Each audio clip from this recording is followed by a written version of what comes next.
तो मध्य प्रदेश में मोहन मंत्रिमंडल का आज विस्तार हो गया है। राजभवन में राज्यपाल ने 28 मंत्रियों को पद और गोपनीयता की शपथ दिलाई है। सीएम मोहन यादव के मंत्रिमंडल में शामिल 28 महारथियों में से 18 को कैबिनेट मंत्री, 6 को राज्य मंत्री स्वतंत्र प्रभार और 4 विधायकों को राज्य मंत्री बनाया गया है।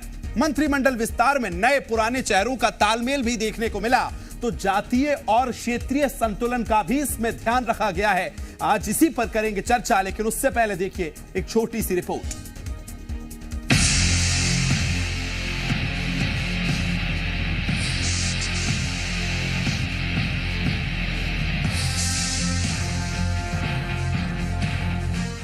आखिरकार विधानसभा चुनाव परिणाम के 12 दिन बाद मुख्यमंत्री मोहन यादव के मंत्रिमंडल ने सोमवार यानी आज शपथ ले ली है।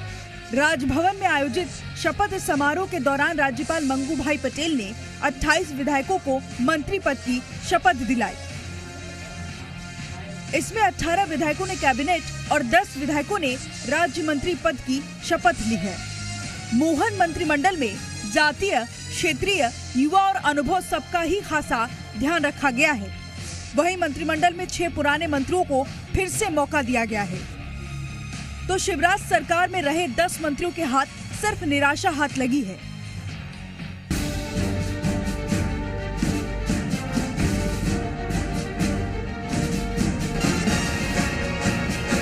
मध्य प्रदेश में सोमवार को नवनिर्वाचित सरकार के मंत्रिमंडल का विस्तार हुआ। प्रदेश की राजधानी भोपाल में कुल 28 बीजेपी नेताओं ने मंत्री पद की शपथ ली है। इसमें कैलाश विजयवर्गीय, प्रद्युमन सिंह तोमर, प्रहलाद सिंह पटेल और विश्वास सारंग समेत 18 नेता कैबिनेट मंत्री बनाए गए। वहीं 6 नेता स्वतंत्र प्रभार मंत्री और 4 नेताओं ने राज्य मंत्री के रूप में शपथ ली है। हालांकि सीएम मोहन यादव के मंत्रिमंडल में 10 वो चेहरे नहीं हैं जो कभी शिवराज सरकार में हुआ करते थे। राज्य के मुख्यमंत्री के तौर पर मोहन यादव और उप मुख्यमंत्री राजेंद्र शुक्ला के साथ जगदीश देवड़ा पहले ही शपथ ले चुके थे। सोमवार को 28 नए मंत्रियों ने शपथ ली है। शपथ ग्रहण समारोह के समय कई वो चेहरे नजर नहीं आए जो कई बार मंत्री पद की शपथ लेते रहे हैं। नवगठित मंत्रिमंडल में पूर्व मंत्री गोपाल भार्गव, मीना सिंह, बिसाहू लाल सिंह, भूपेंद्र सिंह, विजेंद्र प्रताप सिंह, विजेंद्र सिंह यादव, उषा ठाकुर, ओम प्रकाश सकलेचा, हरदीप सिंह डंक और प्रभुराम चौधरी को मंत्री नहीं बनाया गया है। ये सभी लोग शिवराज मंत्रिमंडल का अहम हिस्सा हुआ करते थे। माना जा रहा है बीजेपी ने इस मंत्रिमंडल विस्तार के जरिए आगामी लोकसभा चुनाव का ध्यान रखा है, जिसके चलते जातिगत समीकरण का भी पूरा ध्यान रखा गया है। मोहन मंत्रिमंडल में सामान्य वर्ग के 7, ओबीसी वर्ग के 11, एससी वर्ग के 6 और एसटी वर्ग के 4 विधायक शामिल हैं। बीजेपी ने एमपी में मोहन सरकार के मंत्रिमंडल में हर वर्ग को सीट का बंटवारा कर लोकसभा चुनाव 2024 को साधने की पूरी कोशिश की है। अब यह देखना दिलचस्प होगा कि आने वाले विधानसभा चुनाव में बीजेपी को इसका कितना फायदा होता है। ब्यूरो रिपोर्ट, जी मीडिया। तो वहीं मंत्रिमंडल के विस्तार के बाद बीजेपी प्रदेश अध्यक्ष वीडी शर्मा से खास बात की हमारे संवाददाता ने, जहां उनका कहना था कि अब लोकसभा की बारी है। एमपी की 29 सीटें बीजेपी लोकसभा में जीतेगी। एक्सक्लूसिव बातचीत की है वीडी शर्मा से, क्या कुछ कहा है वो भी सुनवा देते हैं। बीजेपी के मध्य प्रदेश के कैप्टन और काम करने में करिश्मा, कुछ दिन पहले दिल्ली में बहुत तारीफ हुई उनके माइक्रो बूथ मैनेजमेंट की। अब मध्य प्रदेश में मोहन सरकार का मिनिस्ट्री का जो गठन है वो पूरा हो गया है। वीडी शर्मा मेरे साथ मौजूद है। अब शायद लोकसभा की सोच रहे होंगे, विधानसभा का काम तो पूरा हो गया, मिनिस्ट्री कैसे देख पा रहे हैं? देखिए, लोकसभा की तैयारी तो विधानसभा के चुनाव के समय से ही प्रारंभ हो गई थी। माननीय प्रधानमंत्री मोदी जी के नेतृत्व में हम लोग बहुत पहले से मेरा बूथ सबसे मजबूत अभियान मध्य प्रदेश से ही माननीय प्रधानमंत्री ने लिया था, हर बूथ को मजबूत करने का। आज कैबिनेट का गठन हो गया है, सबको काम मिल गए और आगामी लोकसभा में 29 की 29 सीटें भारतीय जनता पार्टी जीतेगी। विकसित भारत संकल्प यात्रा के माध्यम से हम जमीन पर उतरे हैं। प्रधानमंत्री मोदी जी के नेतृत्व में मोदी जी की गारंटी की गाड़ी हर पंचायत में पहुंच रही है। गरीब कल्याण की योजनाएं, विकास हमारी ताकत है। माननीय प्रधानमंत्री का नेतृत्व है तो आगामी लोकसभा चुनाव मध्य प्रदेश के अंदर 29 की 29 सीटें भारतीय जनता पार्टी जीतेगी। ये जो मिनिस्ट्री का गठन हुआ है, पिछली बार हमने देखा महाकौशल बिंद बहुत अछूता रह गया था, मिनिस्टर नहीं बन पाए थे, लेकिन इस बार सभी वर्गों का हमें साथ देखने को मिला है, क्षेत्र भी दिखे हैं। एक सर्वसमावेशी मंत्रिमंडल है और सबका साथ सबका विकास सबके विश्वास के मंत्र पर जो भारतीय जनता पार्टी माननीय प्रधानमंत्री जी के नेतृत्व में काम करती है, उसी मंत्र पर मंत्रिमंडल का गठन है। सभी समाजों का प्रतिनिधित्व, हर क्षेत्र का प्रतिनिधित्व और अच्छे काम करने वाले, एक सुशासन देने वाले अच्छे कार्यकर्ता जो मंत्री बने वो साबित होंगे। इसलिए मैं ऐसा मानता हूं कि बहुत अच्छा सर्वसमावेशी मंत्रिमंडल बना है। अच्छा, एक मेरा इंपॉर्टेंट सवाल है, आपका नाम विष्णुदत्त शर्मा है, दूसरी तरफ मुख्यमंत्री मोहन है, दोनों का अर्थ तो एक ही होता है। देखिए, भारतीय जनता पार्टी में सब कार्यकर्ता हैं और हम जोरदार तरीके से काम कर रहे हैं, तो इसलिए ये सब सारी चीज़ों में मोहन जी हमारे एक अच्छे कुशल नेतृत्वकर्ता और एक विजनरी व्यक्तित्व के तौर पर वो मध्य प्रदेश के उन्होंने काम की शुरुआत की है। प्रधानमंत्री मोदी जी का नेतृत्व हम इतिहास बनाएंगे। मुझे वो बहुत इंपॉर्टेंट सवाल हो जाता है, दिल्ली में आप कार्य समिति की जो बैठक थी वहाँ पर एमपी में जिस तरीके से आपने कार्यकर्ताओं, चाहे सदस्यता को लेकर हो या बूथ पे काम करने को लेकर हो, वोटिंग वाले दिन काम करने को लेकर जो प्रेजेंटेशन दिया था, तब वहाँ पर तालियां बजी थी। क्या समझना है कि हर राज्य का अपना अपना काम है। मध्य प्रदेश के अंदर हर राज्य अच्छे से बेहतर काम करने का सभी प्रयास करते हैं।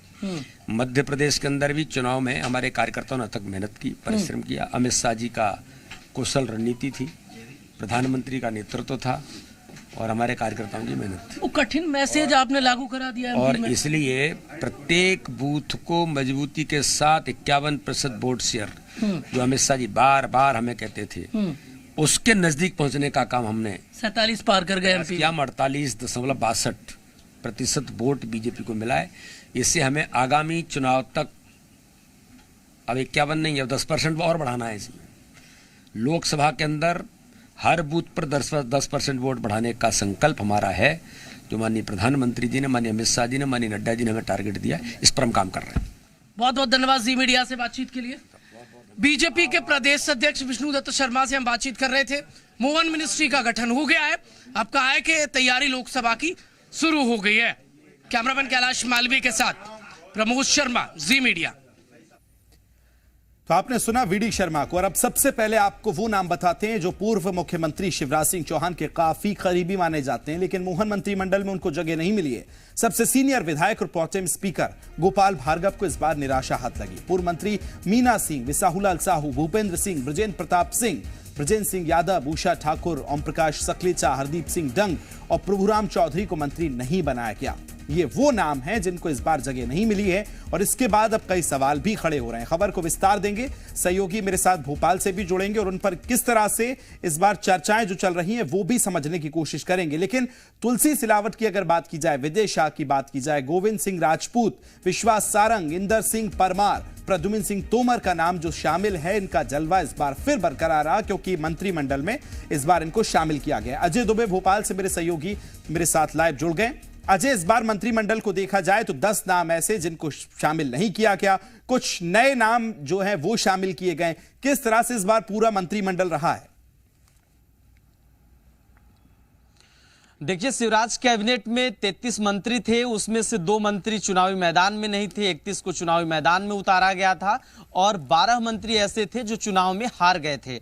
और अब बात करें 6 मंत्रियों को, शिवराज कैबिनेट में जो मंत्री रहे हैं 6 लोगों को जगह मिली है, जिसमें इंदर सिंह परमार और चिकित्सा शिक्षा मंत्री विश्वास सारंग हैं, विजय शाह हैं और तुलसी सिलावट हैं। ये वो नाम है जो शिवराज कैबिनेट में मंत्री थे और अब इस बार जो है मोहन कैबिनेट विस्तार जब हुआ तो उन्हें 6 लोगों को मंत्री बनाया गया है। उसमें से तुलसी सिलावट हो गए, ये सिंधिया के करीबी माने जाते हैं। लेकिन 28 मंत्रियों में जो शपथ लिए आज, उसमें जातिगत समीकरणों का ध्यान दिया गया है और खास तौर से क्योंकि अगर ओबीसी वर्ग से बात करें तो 11 ओबीसी वर्ग से मंत्रियों ने शपथ लिया है। उसके साथ साथ 7 जो है सामान्य वर्ग से और SC ST वर्ग से 4 और 5 का जो समीकरण, जाति समीकरण साधा गया है क्योंकि 2024 का लोकसभा चुनाव है और 29 की 29 सीटें मध्य प्रदेश में जीत जीतने का जो भारतीय जनता पार्टी का लक्ष्य है उसे साधने को लेकर इस बार जो है पहले से ही देखिए आप कि जब सीएम पद की शपथ मोहन यादव ने लिया उसी समय से ओबीसी चेहरे के तौर पर डॉक्टर मोहन यादव को जो है सीएम पद की शपथ दिलाई गई। ब्राह्मण चेहरे के तौर पर राजेंद्र शुक्ल और उसके साथ जगदीश देवड़ा, इनको शपथ दिलाई गई। और अब जब कैबिनेट विस्तार हुआ तो उसमें भी जाति समीकरणों को खास तौर से ध्यान दिया गया है। यह जरूर है कि ब्राह्मण चेहरा सिर्फ 2 ही ब्राह्मणों को मंत्री बनाया गया है, एक पहले राजेंद्र शुक्ल और दूसरा राकेश शुक्ल, 2 लोग हैं जो ब्राह्मण चेहरे हैं जो मध्य प्रदेश सरकार में मंत्री होंगे। हालांकि 30 एक तरह से हो गए क्योंकि 2 डिप्टी सीएम और 28 जो है कैबिनेट में मंत्री हुए, तो टोटल 30 हो गए जो इस बार जो है मोहन सरकार में कैबिनेट में उनके मंत्रिमंडल में उनका नाम शामिल है। 24 का चुनाव है, इसे देखते हुए जो है भारतीय जनता पार्टी ने मास्टर स्ट्रोक खेला है क्योंकि 29 की 29 सीटों को अगर जीतना है तो भारतीय जनता पार्टी ये बखूबी समझती है कि मध्य प्रदेश की भौगोलिक जो स्थिति है, संभागवार हो चाहे जातिगत समीकरण के आधार पर हो, उसे ध्यान में रखते हुए बनाया गया। क्योंकि आप देखिए मालवा अंचल चले जाइए तो वहां से तुलसी सिलावट आते हैं, उसके साथ कैलाश विजयवर्गीय भारतीय जनता पार्टी के कद्दावर नेता हैं, उन्हें बनाया गया है। विंध्य चले जाइए तो विंध्य से राजेंद्र शुक्ल हो जाते हैं, सतना से जो है प्रतिमा बागरी को कैबिनेट में मंत्री पद का शपथ दिलाया गया। सिंगरौली से बात करें तो चितरंगी विधानसभा क्षेत्र से राधा सिंह आती हैं, उनको इस बार जो है मंत्री पद का शपथ दिलाया गया, राज्य मंत्री बनेंगी वो। इसके साथ साथ भोपाल चले आइए तो विश्वास सारंग हो गई, कृष्णा गौर महिला के तौर पर, और विश्वास सारंग भोपाल को भी इस बार 2 मंत्री मिले हैं। विश्वास सारंग शिवराज सरकार में भी सहकारिता मंत्री रह चुके हैं, उसके साथ साथ चिकित्सा शिक्षा मंत्री रह चुके हैं। तो विश्वास सारंग के साथ साथ जो है कृष्णा गौर भी इस बार मंत्री बिल्कुल भोपाल से 2 नए मंत्री विश्वास सारंग के साथ इस बार कृष्णा गौर का नाम भी शामिल किया गया। लेकिन सिंधिया समर्थक जो विधायक रहे हैं उसमें से मंत्री पद में थोड़ी सी कमी की गई, चाहे प्रभुराम चौधरी की हम बात कर लें, ब्रजेंद्र सिंह यादव की बात कर लें, ये 2 नाम ऐसे जो काटे गए। लेकिन क्या कुछ सोशल इंजीनियरिंग की गई है 24 के लिहाज से, ये देखना बहुत महत्वपूर्ण है। अजय, बहुत शुक्रिया आपका तमाम जानकारी साझा करने के लिए। तो आज मोहन कैबिनेट का जो है गठन किया गया है, 28 विधायकों ने मंत्री पद की शपथ ली है। लेकिन क्या अब ये आगे का यानी 24 का रास्ता किस तरह से तय करेंगे, और कल सुबह बैठक है, बैठक में क्या इनको पदभार जो है मिल जाएगा, ये देखना बड़ा दिलचस्प होगा।